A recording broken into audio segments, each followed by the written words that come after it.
Nesse vídeo a gente vai estudar o capítulo 2. O capítulo 2 lida com os conceitos fundamentais. Em resumo, o que nós vamos ver nesse capítulo? Campos de velocidade e tensão, propriedades do fluido e do escoamento e uma descrição e classificação dos movimentos de fluidos. A gente vai começar com a hipótese do contínuo. O que é a hipótese do contínuo? É uma hipótese que é sempre usada em mecânica dos fluidos que assume que o fluido é uma substância contínua, ou seja, não tem buracos. A gente sabe que qualquer substância ela é composta por átomos ou moléculas. Esses átomos eles estão espaçados um do outro, então existe um espaçamento, uma distância intermolecular. Então a hipótese do contínuo, ela afirma que o espaço intermolecular é tão pequeno que pode ser desprezado. Então, dessa maneira, a gente pode assumir que não vai haver buracos ali dentro. Então, a substância se comporta mesmo como contínuo. Bom, se a gente não for trabalhar com gases muito rarefeitos, essa hipótese é sempre válida. Por quê? Então, se a gente imaginar um cubinho de ar em um espaço de ocupando uma aresta, de 0,1 milímetro, então um cubo de 0,1 milímetro, 0,1 milímetro e 0,1 milímetros. A gente tem aqui dentro em torno de 2,5 vezes 10 a 13 moléculas. Então, num espaço tão pequenininho, a gente tem de fato um número muito grande de moléculas. Então, essa hipótese contínua, ela é aceitável, ela é válida para as situações que nós vamos estudar em mecânica dos fluidos. Bom, uma vez definido, então, que o fluido se comporta como uma substância contínua, a gente consegue definir as propriedades dos fluidos. Então, a primeira propriedade mais importante é a massa específica ou densidade absoluta, que a gente chama de ρ. Por definição, a densidade é a massa por unidade de volume. Só para lembrar, que esse V cortado é o V, é o volume, que o livro do Fox adota essa nomenclatura para volume. Então, a densidade representa a quantidade de massa contida em uma unidade de volume. Sempre que a gente apresenta uma grandeza nova, uma variável nova, é importante a gente definir qual que é a unidade dessa grandeza. Bom, se a densidade é massa por volume, a unidade de densidade é a unidade de massa dividido por unidade de volume. Então, no sistema internacional, a gente teria aqui quilogramas por metro cúbico. No sistema britânico, slug por pé ao cubo. Bom, quando a gente compara a densidade do sólido com a densidade do líquido, com a densidade do gás, para uma mesma substância, em geral, o que a gente observa é que a densidade do sólido é maior do que a do líquido, que é maior do que a do gás. Por que isso? A gente sabe que nos sólidos as moléculas estão mais próximas, elas estão mais juntas umas das outras. Então, numa mesma unidade de volume, eu consigo colocar uma quantidade de moléculas muito maior. Então, para uma mesma substância, a densidade do sólido vai ser maior do que a do líquido, vai ser maior do que a do gás. De uma maneira geral, isso é válido para todas as substâncias.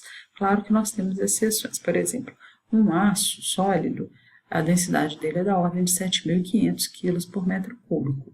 Como referência da água, 1.000 kg por metro cúbico, uma densidade de referência. Agora, a densidade do mercúrio, que é líquido também, é da ordem de 13.500 kg por metro cúbico. Então, o mercúrio, mesmo sendo líquido, ele tem uma densidade quase o dobro da densidade do aço. Então, por isso que eu falei, que é só uma referência, não serve como uma regra geral. Bom, o livro apresenta para nós as densidades das substâncias como função da temperatura. Então, a tabela A7 da água e A8 do ar apresentam aqui a temperatura em graus Celsius e aqui a densidade em quilos por metro cúbico. Então, a gente percebe aqui que quando a gente aumenta a temperatura, a densidade da água diminui. No livro está a tabela completa, mas aqui eu coloquei reticências e fiz um corte na tabela para a gente indicar. Tem outras variáveis também, mas a gente não vai trabalhar com elas por enquanto, então vamos deixar dessa maneira. Tem uma tabela semelhante para o ar. Bom, uma segunda propriedade que a gente tem é a densidade relativa, que também é chamada de gravidade específica.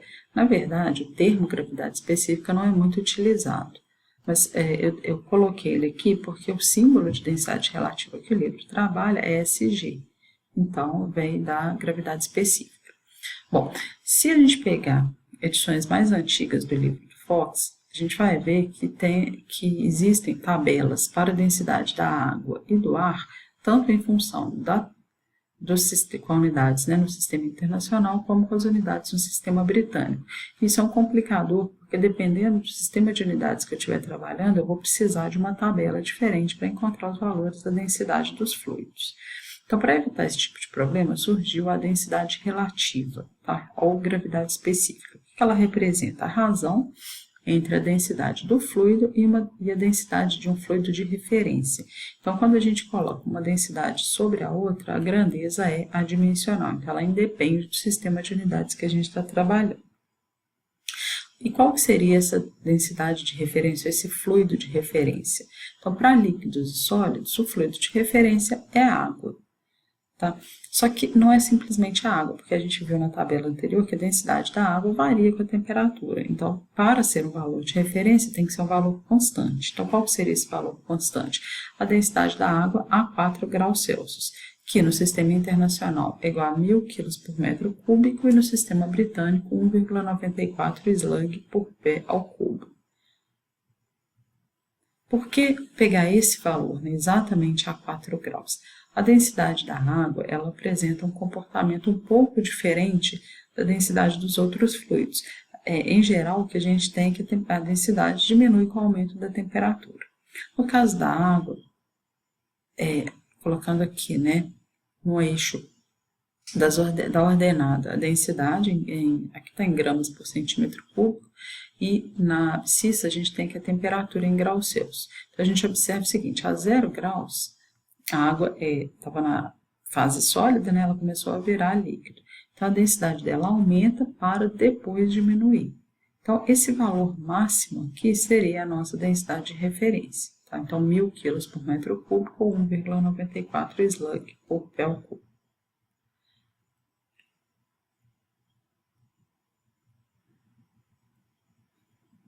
Bom, e aí o que a gente tem? Aqui eu só repeti, né?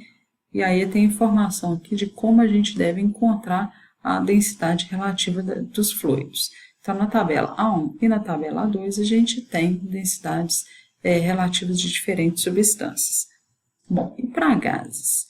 Não é recomendável a gente trabalhar com a densidade de referência da água, como sendo a densidade da água para gases. Por quê? Para a gente ter uma ideia, a densidade do ar a 20 graus é 1, alguma coisa. Vou trabalhar com o número 1 só para ficar mais redondinho.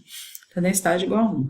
Se eu pego a densidade da água 1.000, o que acontece? A minha densidade relativa ficaria 0,001. Então, é um número muito pequeno. Então, a água não é um fluido de referência adequado para trabalhar com gases. Qual seria um fluido de referência adequado? Um gás. Tá? Qual que é o gás mais comum? É o ar. Então, para gases, a gente trabalha com a densidade de referência como sendo a densidade do ar. Só que o ar é um gás. E aí a densidade dele varia bastante, tanto com a temperatura como com a pressão. Então, fica um pouco complicado a gente fazer uma tabela de densidades relativas para os gases, porque eu teria que ter uma tabela em função tanto da temperatura como da pressão. Então, o ideal é a gente trabalhar com a equação dos gases ideais. Então, se o gás pode ser considerado um gás perfeito, a gente tem que PV igual a MRT, ou simplesmente, né, se eu passar o volume para o denominador, eu tenho que P igual a ρRT. Ou seja, com a pressão e a temperatura, eu consigo achar a densidade do gás. Então, é muito mais fácil eu utilizar a equação dos gases ideais do que sair trabalhando com uma série de tabelas. Uma outra propriedade importante é o peso específico. Tá? O peso específico ele é definido como peso por unidade de volume. E como o peso, né, a massa vezes a gravidade, se eu pegar aqui a massa dividido pelo volume, eu tenho a densidade. Então, da mesma maneira que o peso é a massa vezes a gravidade, o peso específico é igual a massa específica vezes a aceleração da gravidade. É uma propriedade nova, então a gente tem que apresentar a unidade dela. Então, como é peso por unidade de volume, é uma força por volume. Então, no sistema internacional, Newton por metro cúbico, no sistema britânico, libra-força por pé ao cubo. Essas três propriedades são propriedades dos fluidos e elas são muito parecidas, todas elas estão relacionadas à densidade. Então, a densidade, a própria densidade, né, a densidade relativa é a densidade adimensional e o peso específico é a densidade vezes a aceleração da gravidade. Então, são todas propriedades do fluido. O campo de velocidades é uma propriedade do escoamento, porque primeiro, né, a gente só tem escoamento se tiver velocidade, então eles estão intrinsecamente relacionados. Quando a gente fala que quer determinar o campo de velocidades, o que a gente quer, na verdade, é determinar a velocidade em todos os pontos do meu domínio. E o que é a velocidade? A velocidade é um vetor que vai depender de x, de y, de z e de t. Ou seja, se eu quero determinar a velocidade em cada ponto do meu domínio, eu preciso fornecer os valores de x, y e z desse ponto para encontrar a velocidade. Ela pode variar com todas as três coordenadas espaciais.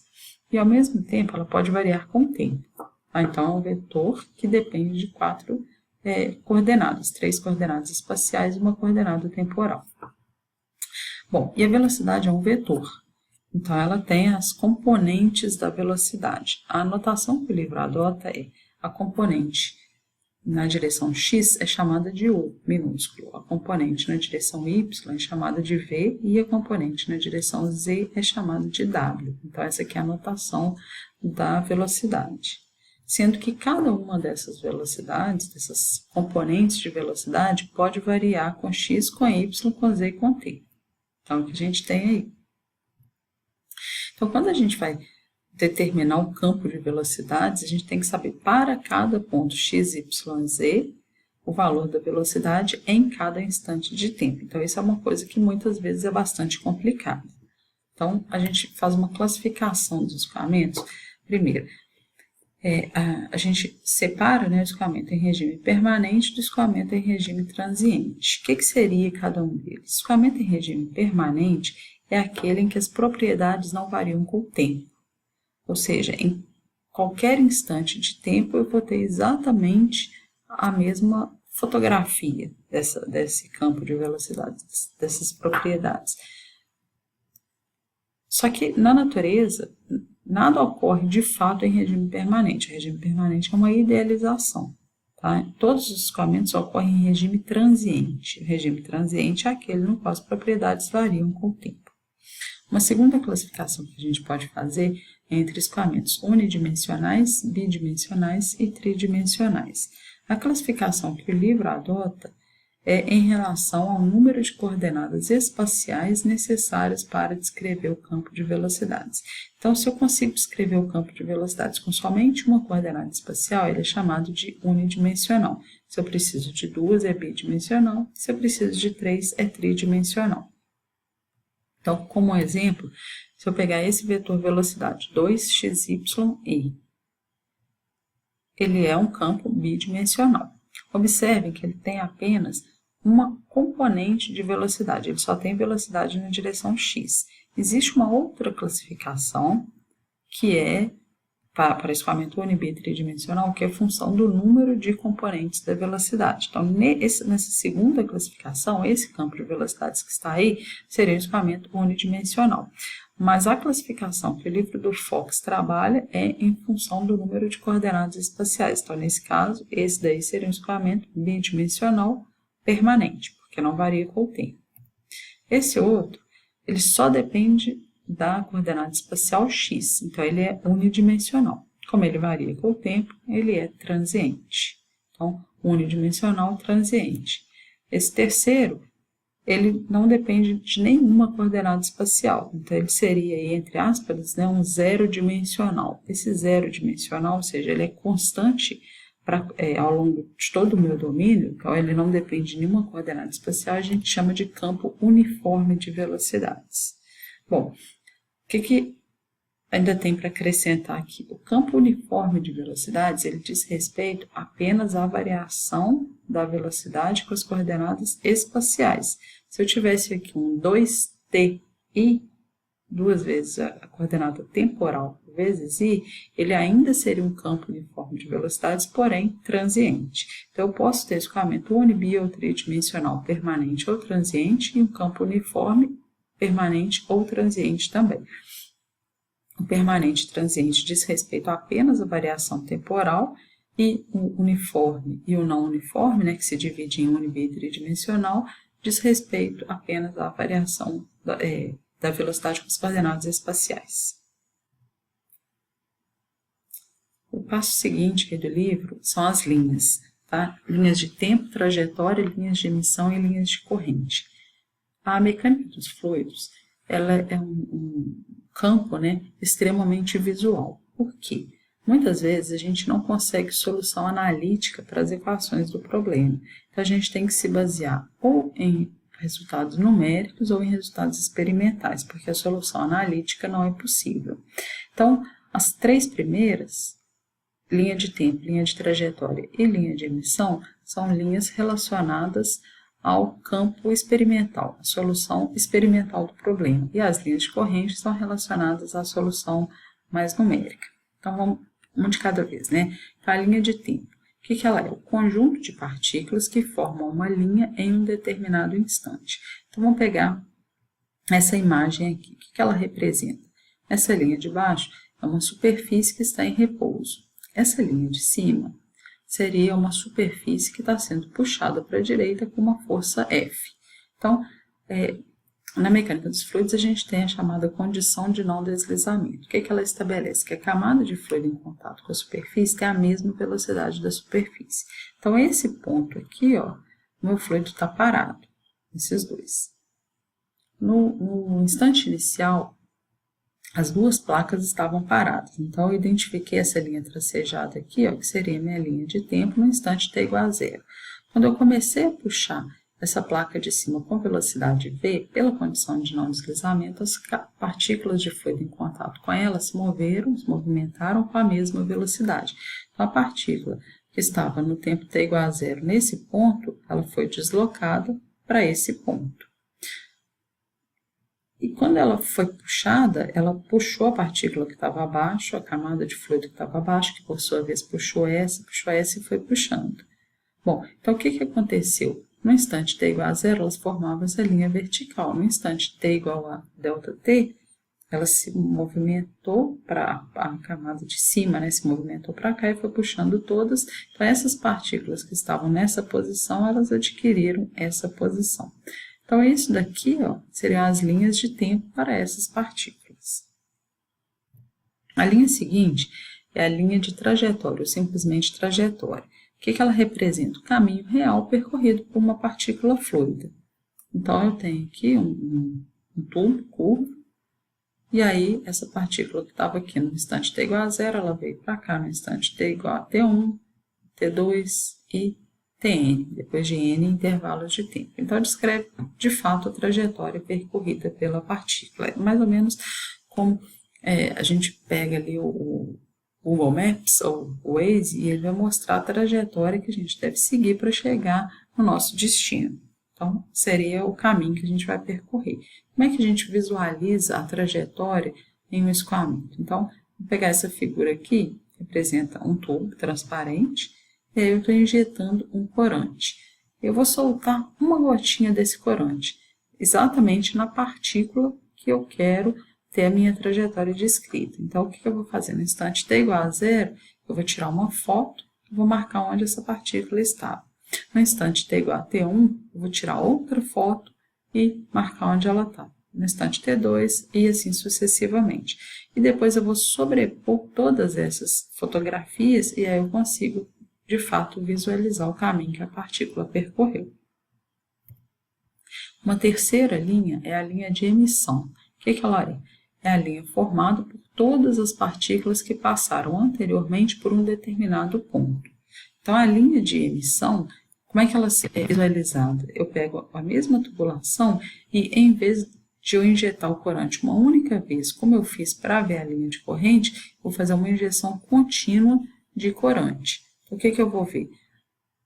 Eu vou marcar todas as partículas que passaram por esse ponto, elas vão ficar identificadas. Então, com uma única fotografia, eu consigo visualizar a minha linha de emissão. Então, a diferença entre linha de emissão e linha de corrente é: a linha de emissão, eu quero marcar as partículas que passaram, todas as partículas que passaram por um ponto.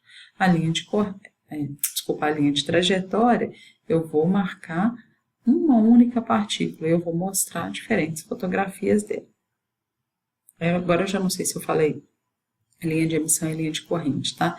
Mas a anterior foi linha de trajetória, que eu estou identificando a trajetória de uma partícula, e a linha de emissão é já agora que eu estou marcando todas as partículas que passaram por um ponto. A linha de corrente é uma linha numérica. É aquela linha que é tangente em todos os pontos ao vetor velocidade em um dado instante de tempo. Então, aqui ó, eu tenho minha velocidade, né, minha partícula, então ela veio por essa trajetória. O que eu fiz? Nesse ponto, a velocidade ela era aqui. Nesse ponto ela vinha para cá, nesse ponto ela vinha para cá. Então, eu tracei a tangente ao vetor velocidade em todos esses pontos. E eu vou ter diferentes linhas de corrente no meu escoamento.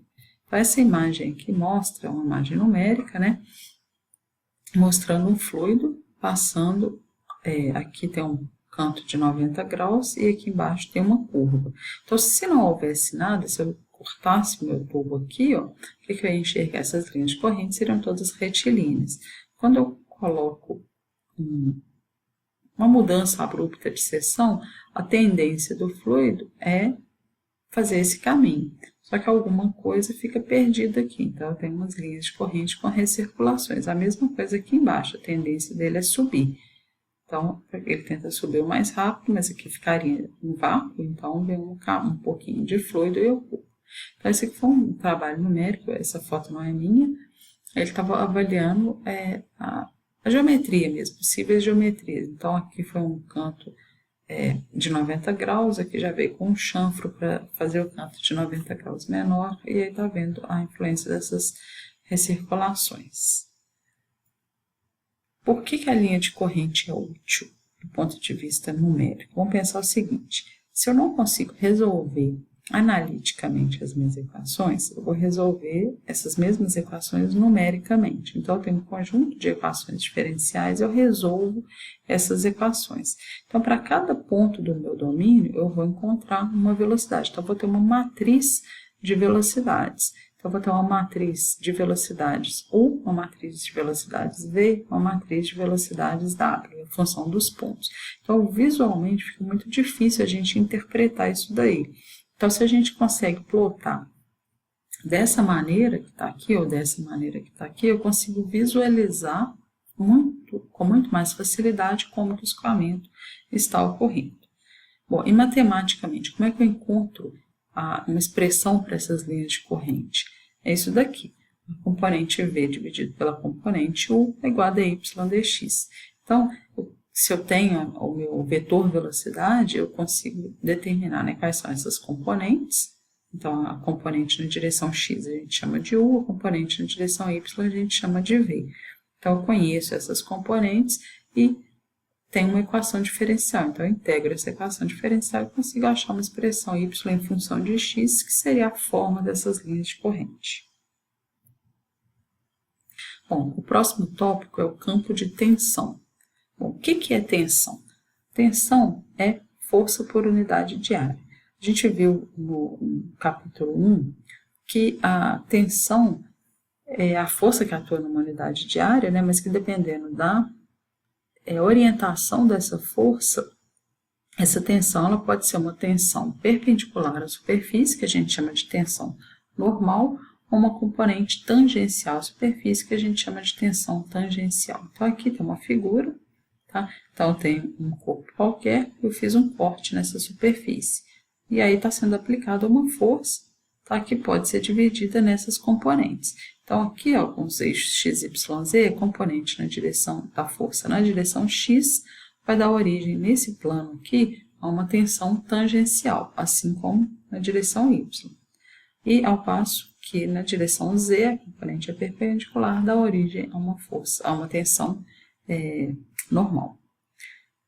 O que é interessante da tensão? Se eu fizer um outro corte, tá, agora na direção vertical, uma força na direção, aqui, né, na direção y, que aqui ela causava uma tensão de cisalhamento, uma tensão tangencial, nesse outro plano ela está causando uma tensão normal.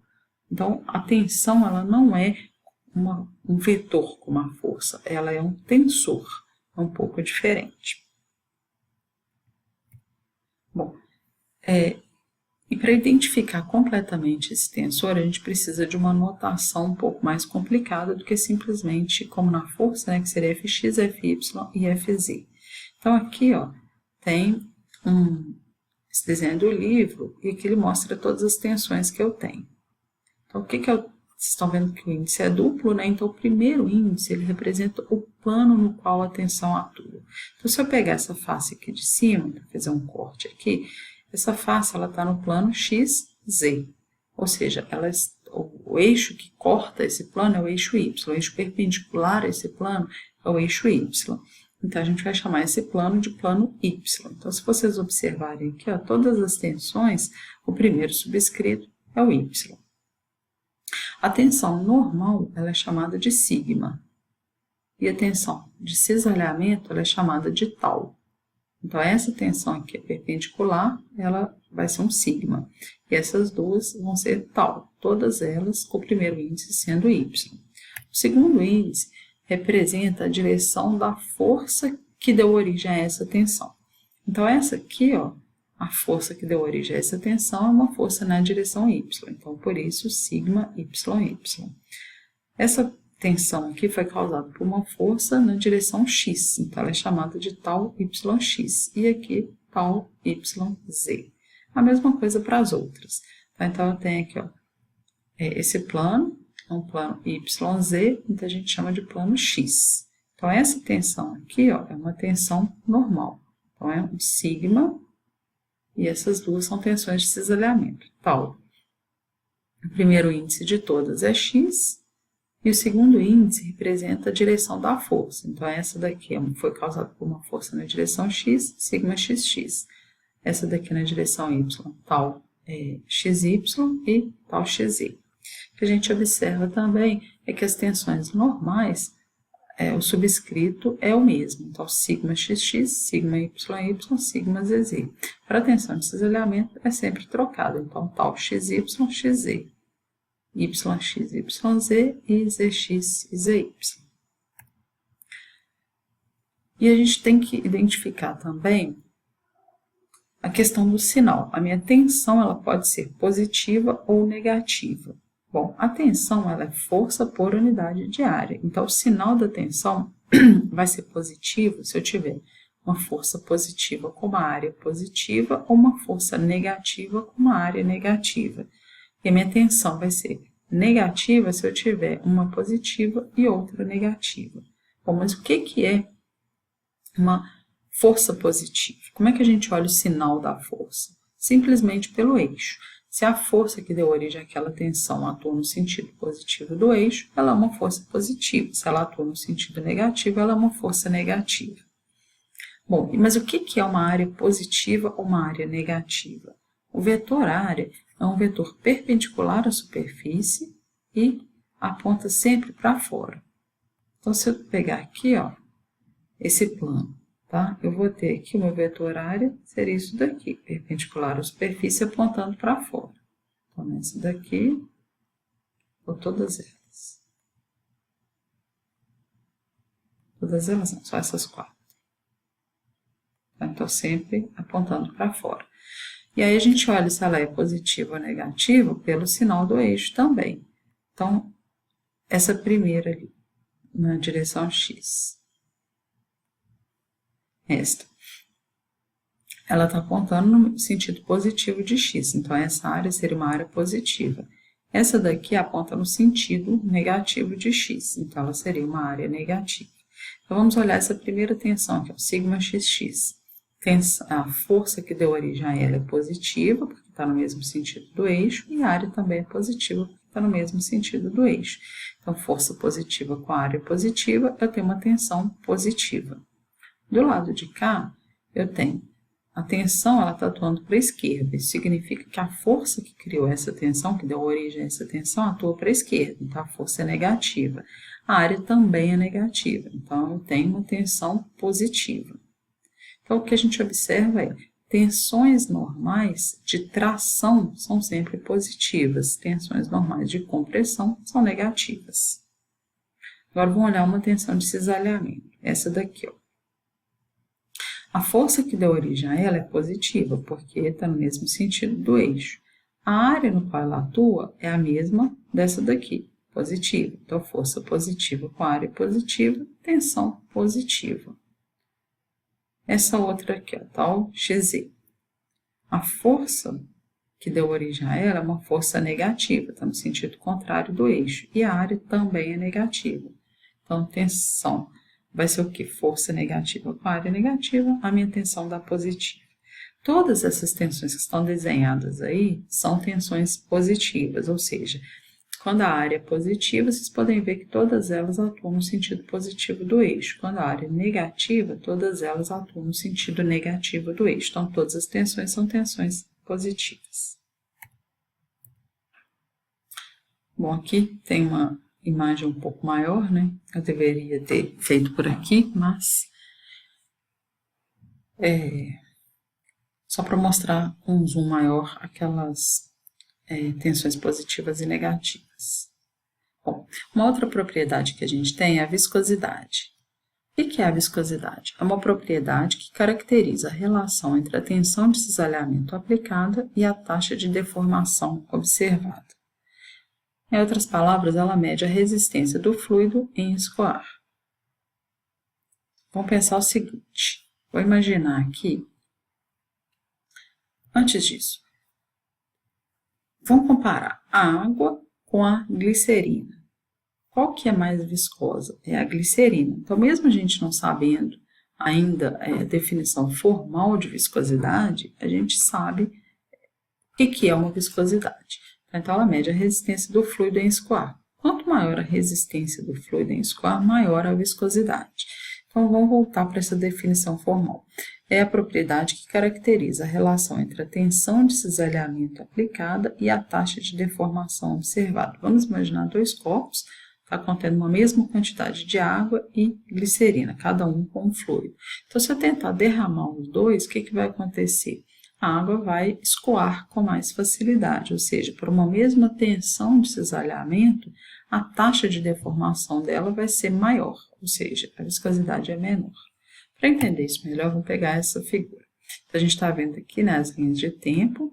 Então, o que eu tenho? A superfície inferior está em repouso, a superfície superior é puxada para a direita com uma força infinitesimal que eu chamei aqui de ΔFx. E isso vai fazer com que a placa se movimente com uma velocidade ΔU. Então, eu tinha aqui, ó, como a placa de baixo está parada, fluido embaixo, ele permanece, a camada de fluido em contato com a superfície permanece também em repouso. No fluido, o fluido em contato com a placa de cima saiu da posição M para a posição M'. Então, ele sofreu uma deformação linear ΔL e uma deformação angular Δα. Então, esse elemento que eu peguei aqui, ele tem uma dimensão ΔX e ΔY. Então, eu chamei aqui os meus eixos de X e Y. Bom, então, o que eu tenho? Eu tenho uma tensão de cisalhamento sendo aplicada aqui e uma taxa de deformação sendo observada. Quanto maior essa taxa de deformação, ou seja, quanto mais ele se deformar, significa que menor é a viscosidade. Bom, então, matematicamente, tá? A tensão de cisalhamento, vou voltar aqui, ela está nessa placa de cima, então o fluido em contato com ela, eu teria alguma coisa assim, esse que está nessa face aqui de baixo. Então, a tensão, ela atua no plano Y na direção X, então ela é chamada de tal YX. Ela vai ser a força, ΔFx, pela área de contato, então seria essa área aqui, de baixo de novo. Então, é isso que está aí. Então, o limite, quando a área tende a zero, de ΔFx sobre ΔAY, que no limite tendendo a zero é a derivada. E a deformação? A taxa de deformação observada seria a deformação em função do tempo. Essa deformação é a deformação angular. Então, limite ΔT tendendo a zero de Δα sobre ΔT, que seria um dα dt. Só que, para eu determinar essa taxa de deformação matematicamente, é uma coisa um pouco complicada. Imagina a gente ficar tentando medir esse ângulo de deformação, uma coisa complicada. Então, a gente tenta reescrever isso em função de grandezas mais fáceis de serem medidas. Então, se a gente pegar aqui, ó, deixa eu só fazer o desenho de novo, porque ficou na outra página. Aí eu tenho isso, vai ter aqui, né? Ele passou para cá. Então, essa distância aqui, a deformação linear, é um ΔL. E esse ângulo aqui, ó, seria o meu delta alfa. Isso aqui é o meu delta y. Então, a tangente do ângulo é igual que delta cateto oposto sobre o cateto adjacente. Então, delta L sobre delta y. Para ângulos pequenos, o ângulo é aproximadamente igual à tangente dele. Tá? Então, o delta alfa seria igual à tangente de delta alfa, que seria dL dy. Então, né, se eu quiser isolar o delta L aqui, ele seria d alfa vezes dy. Só que, o que é a velocidade que ele está se movendo para lá? É a distância pelo tempo. Então, delta L sobre delta t. Se eu resolver isolar também, delta L vai ser du dt. Então, eu posso igualar essas duas expressões. Então, eu tenho que delta alfa sobre delta t é igual a du dy. Então, eu consigo encontrar a minha taxa de deformação através da derivada da velocidade em relação a y. Então, se eu pegar aqui, ó, eu vou ter esse ponto aqui de cima vai ter uma determinada velocidade, esse ponto aqui de baixo tem uma velocidade zero, todos os pontos intermediários têm velocidades intermediárias.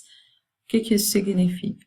Que eu consigo encontrar uma expressão para a velocidade u em função de y e, consequentemente, consigo derivar isso daí. Então, eu consigo achar um du dy e aí eu consigo encontrar essa taxa de deformação. Os fluidos newtonianos são aqueles nos quais a tensão de cisalhamento é proporcional à taxa de deformação. E essa constante de proporcionalidade é o que a gente chama de viscosidade absoluta ou dinâmica, μ. Essa viscosidade ela tem uma unidade também, né, que seria o quê? A unidade de viscosidade seria a unidade de tensão dividido por du dy. Que no final das contas vai ser o quê? Força por unidade de área dividido pelo vezes o tempo. Então, no sistema internacional, essa unidade seria Newton vezes segundo por metro ao quadrado. Se eu trabalhar com as unidades padrão do sistema internacional, quilograma dividido por metro vezes segundo, que também vai ser igual a Pascal vezes segundo. No sistema britânico, seria slug por pé vezes segundo, ou libra-força vezes segundo por pé ao quadrado, ou PSF vezes segundo. No sistema CGS, é grama por centímetro segundo. Essa unidade ela é chamada POASE, em homenagem ao Poiseuille, que foi um cientista de mecânica dos fluidos. E ela vale 0,1 Pascal vezes segundo. Quando eu apresentei os sistemas de unidades para vocês, eu falei do sistema CGS e falei que a importância dele estava justamente nas unidades de viscosidade, porque na indústria petrolífera ou petroquímica, a unidade de viscosidade mais comum, mais utilizada é o POASE, então por isso aí falar dele. O livro apresenta para nós a viscosidade dinâmica ou absoluta, né, das substâncias em função da temperatura. Então, a gente observa aqui os gases. O que a gente tem para os gases? Um pequeno aumento da viscosidade com a temperatura. Algumas substâncias, né, a gente tem uma redução da viscosidade com a temperatura, os líquidos, e para os óleos, o que a gente observa é uma redução brusca da viscosidade com a temperatura. Então, eu posso ter uma graxa temperatura ambiente, eu aqueci um pouquinho, a viscosidade já reduziu bastante. Vocês têm que observar que aqui a escala é logarítmica. Tá? Então, se eu pegar, por exemplo, esse SAE10W, se a gente pegar essa temperatura de 60, está aqui, ó, um pouco abaixo de 0,02. Se eu cair para 40, ele já foi para 0,04. Então, 20 graus de temperatura dobraram para baixo, né? Dobraram a viscosidade dele. Então, a viscosidade dos óleos é, de fato, muito dependente da temperatura. que é uma curiosidade, como é que é feita a classificação dos óleos lubrificantes em função da viscosidade. Então, SAE, Sociedade dos Engenheiros da Mobilidade, então ela define que a gente tem os óleos de inverno, para os quais a gente tem um W na frente. Esses óleos são adequados para se trabalhar a baixas temperaturas. Então, a viscosidade deles vai propiciar uma boa lubrificação para baixas temperaturas. Os óleos de verão são aqueles que têm uma viscosidade adequada em altas temperaturas. Mas nos carros, só uma coisa aqui, à medida que a gente vai, está mostrado nesse gráfico, né, os óleos de inverno, à medida que a gente aumenta esse número, o 0W, 5W, a gente aumenta a viscosidade deles. E para os óleos de verão, a mesma coisa, o SAE 30, SAE 40, SAE 50, a viscosidade dele vai aumentando com a temperatura. Só que se você for colocar o óleo no carro, quando a gente liga o carro pela manhã, né, o ambiente está a baixa temperatura, o óleo do motor está a temperatura ambiente, então ele vai ter uma viscosidade a princípio maior. Só que quando o carro está em pleno funcionamento, a temperatura do óleo do motor aumenta muito, então ele tenderia a reduzir bastante a sua viscosidade, podendo não ser adequado. Então fica uma situação complicada, porque eu preciso de um óleo que trabalhe bem, que seja capaz de lubrificar bem o motor, tanto a baixas temperaturas como a altas temperaturas. Então, eles criaram os óleos multiviscosos. Então, por exemplo, aqui o SAE 10W30. Como é que esse óleo se comporta? A baixas temperaturas, ele tem as características de um SAE 10W. E a altas temperaturas, ele se comporta como um SAE 30. Então, ele é adequado para trabalhar tanto a baixas temperaturas como a altas temperaturas. Aqui é um vídeo mostrando a comparação das viscosidades. Se ele funciona, deixa eu pôr de novo.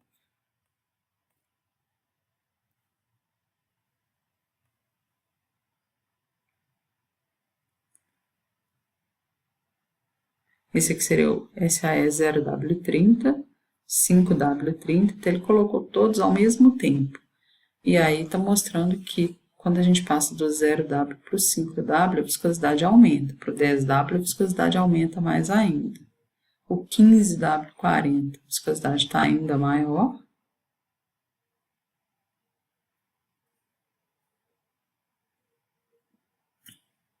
E 20W50 demora mais ainda.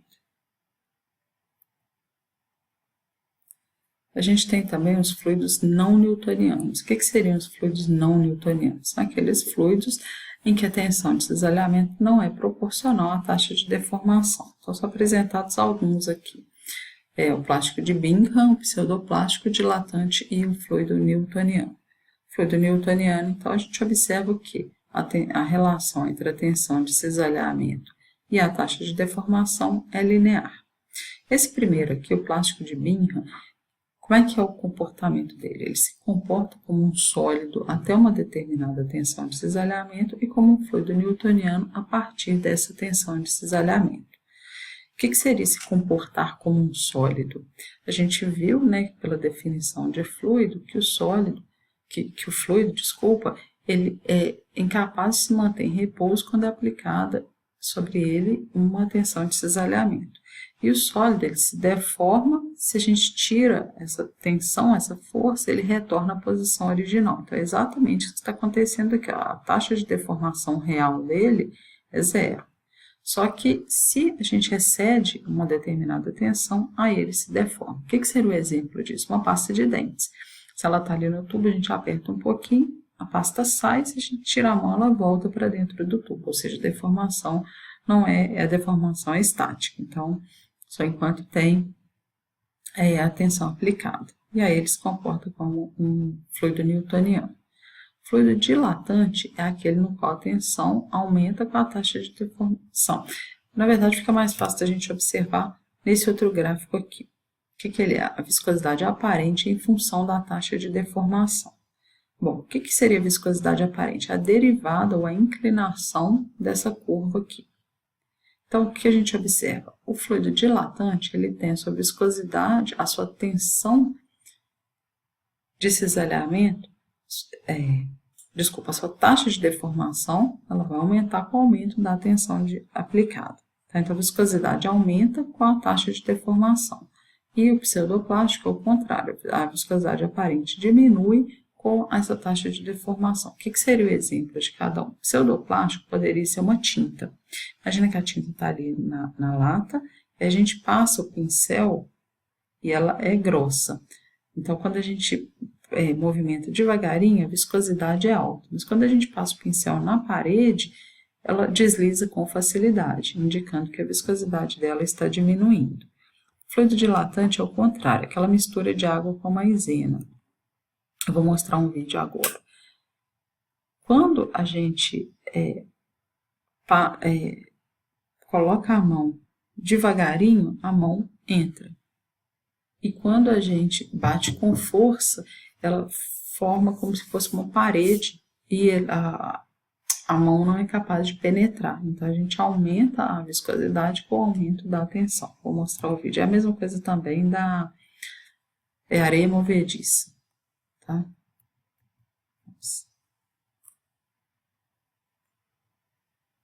Então, quando ele mexe devagar, ele está bem líquido. Aí quando vai bater a mão com força, a mão é incapaz de penetrar. Ele vai mostrar com a colher. Bateu com força, ela não entra. Ela sai limpa, ela não consegue penetrar.